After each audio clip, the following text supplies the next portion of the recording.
ईश्वर प्रताप चौधरी हैं। किसान परिवार से बिलोंग करते हैं। आप सामने क्यों नहीं है? पत्नी को ही क्यों आगे करके आप? पिछली बार मजबूरी थी क्या बदलाव आपने लाया? कि ब्लॉक प्रमुख भी होते हैं। तो विजय मिश्रा ठाकुर विरोधी भी कहे जाते थे, कैसे उभर गए? कैसे उभरने का मौका मिल गया आपको कि 20 साल तक विजय मिश्रा का एक छत्र राज रहा? मैंने प्रस्ताव अमर सिंह से रखा। विजय मिश्रा कब्जा कर रखे हैं। 2 वर्चस्व लाभी रहा करती थी। डर से भय से बैक हुए कि यादव को चुनाव लड़ाए थे। विजय मिश्रा के विरोध का सामना नहीं करना पड़ा, विजय मिश्रा के सामने शरणागत हो गए।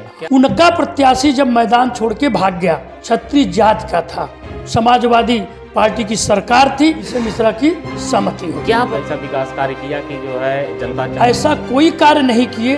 अनलिमिटेड फंड है। क्या आप सांसद या विधायक बनने की तैयारी में?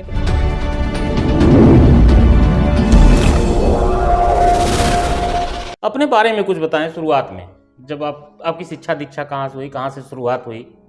कि हम लोग किसान परिवार के शुरू से, हमारे पिताजी रहे ब्लॉक में अधिकारी रहे, हम किसान परिवार से बिलोंग करते हैं जी। हम लोग के यहाँ अपने गांव जोगिनका में बड़े लैंडलॉर्ड आज भी हैं। पिताजी की देन है, बाबा की देन है। हम लोग अपनी पढ़ाई के जीवन में गए। मैं हाई स्कूल इंटर किया, उसके बाद मैं इंजीनियरिंग किया। बाहर मैं इंजीनियरिंग किया। बाहर यहाँ तक कितनी शिक्षा ग्रहण? मेरा यहाँ पे इंटर तक की शिक्षा किया। ग्रेजुएशन में यहाँ से किया। उसी के बीच में मैं चला गया बाहर। वहाँ से मैंने इंजीनियरिंग किया माइनिंग से। फिर मेरी जॉब लगी सिलिका माइंस में जयपुर। मेरे पिताजी की वजह से उन्होंने कहे कि आप घर में हो, आपका रहना अनिवार्य है। इसलिए उनके न चाहते हुए हमने अपनी जॉब को छोड़ दिया सिलिका माइंस जयपुर से। फिर यहाँ पे मैं व्यवसाय में आया। किसानी हमारे परंपरागत रहा। मैं व्यवसाय में आया और व्यवसाय में शुरू के 3-4 वर्षों में मैं यहाँ व्यवसाय किया। फिर मैं बनारस चला गया, लखनऊ चला गया। उस बीच सामाजिक संबंधों में समाज से लोगों के बीच में मिलना शुरू हुआ। धीरे धीरे एक समय आने के बाद मुझे ऐसा लगा कि हम लोगों को समाज के साथ रहना चाहिए, कुछ काम करना चाहिए। सामाजिक परिवेश में भी कुछ काम करना चाहिए, क्योंकि हम लोग स्टूडेंट लाइफ में भी सोशल रहे। अपने राजनीतिक जीवन की जो आपने शुरुआत की वो कहाँ से की? छात्र जीवन से की कि जब आप जॉब छोड़ के यहाँ पे आए उसके बाद किया? कब से शुरुआत किया आपने? मैं कॉलेज में हम लोग कभी कोई चुनाव नहीं फेस किए, लेकिन एक सोशल होने के नाते जो भी चुनाव हुआ करता था तो हम लोगों की एक लाभी रहा करते थे। मानसिक सामाजिक सोच बनी रही कॉलेज लाइफ से। हम लोगों को ऐसा मौका नहीं मिला, या परिस्थिति कह लीजिए, हम लोग किसान रहे, इसलिए कॉलेज लाइफ में चुनाव लड़ने का मौका नहीं मिला। लेकिन मन में महत्वाकांक्षा रहा कि हम लोगों को समाज में रहना है, स्ट्रगल करना है, क्योंकि सामाजिक सोच तब भी थी, आज भी है। वही रीजन है कि जो हम लोग इस ट्रैक पे चल रहे हैं। आप के ऊपर जो है ब्लॉक की 2 बार जिम्मेदारी आई है। एक बार आप पहले भी जो है ब्लॉक प्रमुख बने थे, मतलब आपकी पत्नी ही बनी थी 2005 में। जी। तो आप सामने क्यों नहीं है? पत्नी को ही क्यों आगे करके आप जो है फ्री रहना चाहते हैं? मतलब जो कागजी कार्रवाई है, ऑफिस का कार्य है, हम लोगों के कागज से, क्योंकि हम लोगों का कार्य शुरू से ही, बचपन से ही हम लोग सोशल रहे, तो कागजी कार्रवाई में और कार्य में कोई अड़चन नहीं है। राजनीतिक रूप से हमारे मन की एक महत्वाकांक्षा थी। अब की बार भी ब्लॉक प्रमुख सामान्य सीट था, महिला नहीं थी। पिछली बार महिला सीट थी। अच्छा। पिछली बार मजबूरी थी, अब की बार सामान्य सीट थी। क्योंकि मानसिक महत्वाकांक्षा हम लोगों का शुरू से कुछ अलग रहा।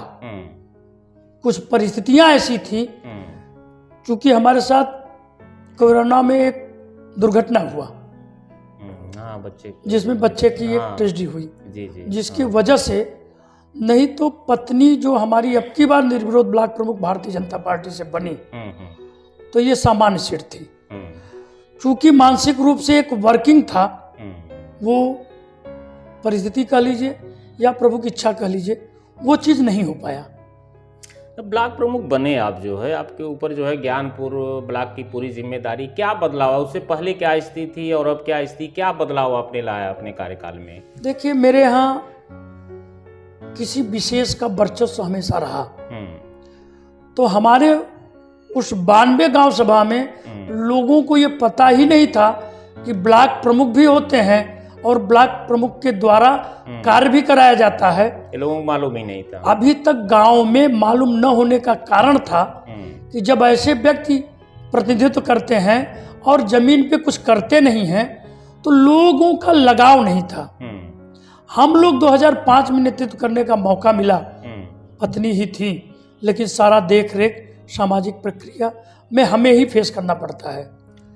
2005 में आपके ऊपर ब्लॉक की जिम्मेदारी आई, उसमें विजय मिश्रा का आज तो जेल में है, लेकिन उसमें वर्चस्व था उनका, और विजय मिश्रा ठाकुर विरोधी भी कहे जाते थे। फिर आप कैसे उभर गए, कैसे उभरने का मौका मिल गया आपको ज्ञानपुर में? देखिए, एक चीज तो है, किसी के चाहने से कोई उभरता नहीं है, चाहे वो प्रमुख हो चाहे जिला फिर भी कहा जाता है कि 20 साल तक विजय मिश्रा का एक छत्र राज रहा भदोही जिले में, लेकिन ज्ञानपुर उनका जो है विशेष प्रभुत्व रहता था और किसी को भी राजनीतिक जीवन में उभरने नहीं दिया उन्होंने। जो भी उभरा कहीं न कहीं उसके जो है खिलाफ गए। क्या आपको भी इसका सामना करना पड़ा? मैं उस समय 2003-04 में बनारस रहा करता था व्यावसायिक रूप से। यहाँ पे मैं 25 साल से, हमारे भाई हमारी माताजी प्रधान रही, राजनीतिक महत्वाकांक्षा था ही। उस बीच जो जिले की समीकरण और परिस्थितियां थी, कोई लोग उनके नाम से लड़ने को तैयार नहीं रहा करते थे। हमारे यहाँ भी उस पीरियड में 3 लोग मैदान में आए, तीनों लोगों में 2 बड़े नाम थे। हम बनारस रहते थे, हमारा कोई राजनीतिक पृष्ठभूमि उस समय बड़ा नहीं था, लेकिन मानसिक रूप से मैं उस समय अमर सिंह से जुड़ा था, आना जाना था। मैंने प्रस्ताव अमर सिंह से रखा, उन्होंने एक शब्द कहा कि आपके जिले को विजय मिश्रा कब्जा कर रखे हैं, क्या आप वहां लड़ सकते हैं? ये प्रॉब्लम तो थी, ये बातें हमारी ऊपर से हुई।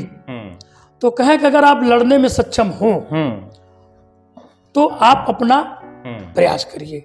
हमने चुनाव लड़ करके 4 क्षेत्र पंचायत सदस्य उस समय हमने बने।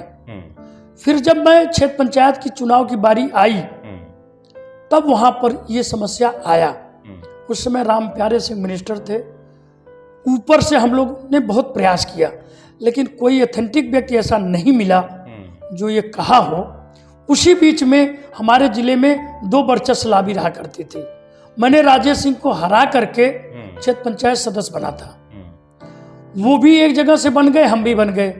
वो एक चुनाव में मैदान में आ गए, एक तिवारी जी आ गए।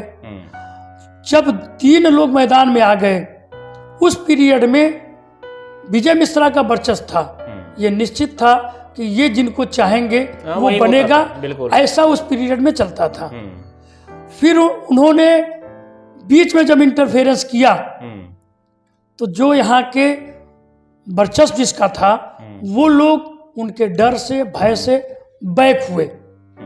हम 3rd प्रत्याशी के रूप में थे।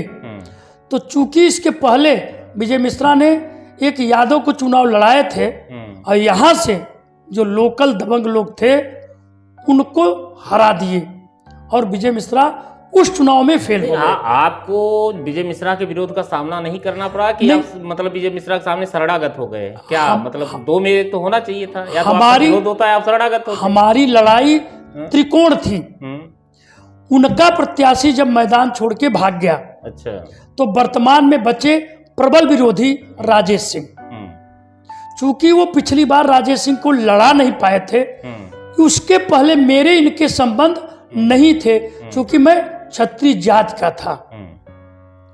लेकिन चूंकि उन्हें यहां दबंग किसी को हराना था, ऐसे परिस्थितियों में मुझे भी चुनाव लड़ना था। तो उस बीच में समाजवादी पार्टी की सरकार थी, उस बीच में वहां पे समाजवादी के लोग बीच में पढ़ करके ये डिसाइड किए कि टिकट आपको तभी मिलेगा जब विजय मिश्रा की सहमति हो। क्या बदलाव लाया आपने? आप ब्लॉक प्रमुख तो बने, बदलाव क्या लाया आपने? कौन सा ऐसा विकास कार्य किया कि जो है जनता चाहती है कि आप जो है आगे भी और भी पद पाएं, विधायक बने, सांसद बने? उस कार्यकाल में जब मैं पिछली बार 2005 से 10 रहा, तो क्षेत्र पंचायत की निधि, क्षेत्र पंचायत में मनरेगा कुछ था नहीं, 26 लाख रुपए आता था। तो उस पैसे को हम लोग गांव में काम किए और ऐसा कोई कार्य नहीं किए कि जो आज भी गांव में आप जाइए तो वो बोर्ड न दिखता हो। आज के डेट में जो चुनाव हुआ, इस सरकार के पास क्षेत्र पंचायत में और मनरेगा के अंतर्गत अनलिमिटेड फंड है, अनलिमिटेड फंड है। क्षेत्र पंचायत निधि में 4.5 करोड़ रुपए देते हैं, जो कि एक 90 गांव के लिए, और मनरेगा के अंतर्गत अनलिमिटेड फंड है। इसलिए गांव का ऐसा कोई गांव सभा नहीं होगा हमारे 92 गांव सभा 111 क्षेत्र पंचायत में, जिस गांव में यह न दिखता हो कि क्षेत्र पंचायत के द्वारा 2, 4, 5 काम न कराया गया हो, जबकि अभी मात्र 2.5 साल बीता हुआ है। अच्छा, एक चीज़ मैं और देखता हूं जो है कि जैसे आप ब्लॉक प्रमुख पद की जिम्मेदारी संभाल रहे हैं, मुख्यवापी हैं, लेकिन मैं देखता हूं जिले में जैसे और भी ब्लॉक प्रमुख हैं, लेकिन आप जिस तरीके से सक्रिय रहते हैं, हर जगह जाना, चाहे औराई विधानसभा हो, भदोही विधानसभा हो, ज्ञानपुर, यानी पूरे जिले में आप दौरा में देखता हूं करते रहते हैं, लोगों से मिलते रहते हैं, तो क्या मैं ये मानूं कि बबलू सिंह, अखिलेश्वर प्रताप सिंह और बबलू सिंह जो हैं वो इस बार सामान्य रहने के बाद स्वयं प्रधान मतलब ब्लॉक प्रमुख न बन के पत्नी को बनवा दिए, तो क्या आप सांसद या विधायक बनने की तैयारी में तो नहीं लगे हुए हैं? देखिए, राजनीतिक जीवन में रहने पर हर व्यक्ति की सामाजिक सेवा करने के लिए अगर वो समाज में काम अच्छा कर रहा है तो महत्वाकांक्षा भी होनी चाहिए, महत्वाकांक्षा रहती है। इसलिए जैसे मैं 10 साल क्षेत्र पंचायत में रहा, वो 10 साल का इतिहास है, आज 2.5 साल हो गया कि किसी भी गांव सभा में जिले के मुख्यालय के ब्लॉक होने के नाते कोई ऐसी जगह नहीं है, कार्य करने की क्षमता, लोगों का प्रेम, जनता का प्रेम, गरीबों का प्रेम, इस कार्य करने की क्षमता से, शैली से लोग प्रेम करते हैं, सम्मान करते हैं। इसलिए पूरे जिले में हर जगह बुलाया जाता है और मैं प्रयास करता हूं कि कोई ऐसा जगह न हो जहां मेरे पहुंच के बाहर हो। मैं जरूर, चाहे वो छोटा हो चाहे बड़ा हो, उसके बीच में जाता हूं। मतलब आपको मानना है कि व्यक्ति अगर राजनीति में है तो उसे सामाजिक जो लगाव है वो भी कायम रखना चाहिए। राजनीति यही है। देखिए, जैसे जो व्यवसाय करते हैं, सुबह 8 बजे बैठते हैं, 10 बजे रात तक जाते हैं। आजकल राजनीतिक ट्रेंड अलग हो गया है। लोग ऐसे ऐसे राजनीति में आ रहे हैं जिनको गांव नहीं पता है, गांव के बीच को नहीं पता है, न्याय पंचायत नहीं पता है, प्रधान कौन है, गांव में कौन किसान है, कौन सम्मानित लोग हैं, कौन मीडिया के लोग हैं, कौन ऐसे पढ़े लिखे लोग रिटायर्ड हैं, किनको सम्मान देना चाहिए, किनको पहचानना चाहिए, किसी को इसका अनुभव नहीं है। खासकर भदोही जिले में तो ऐसा मैं पिछले 25 सालों से देख रहा हूं कि यहाँ के लोगों को जो सम्मान मिलना चाहिए वो राजनीतिक जीवन में सम्मान नहीं मिल पाता है। धन्यवाद अखिलेश्वर जी। अभी हमारे साथ है ज्ञानपुर के ब्लॉक प्रमुख अखिलेश्वर जी। इनके जीवन के सफरनामा के बारे में काफ़ी हम लोगों ने जानकारी ली और आप देखते रहिए ह्यूमन टुडे।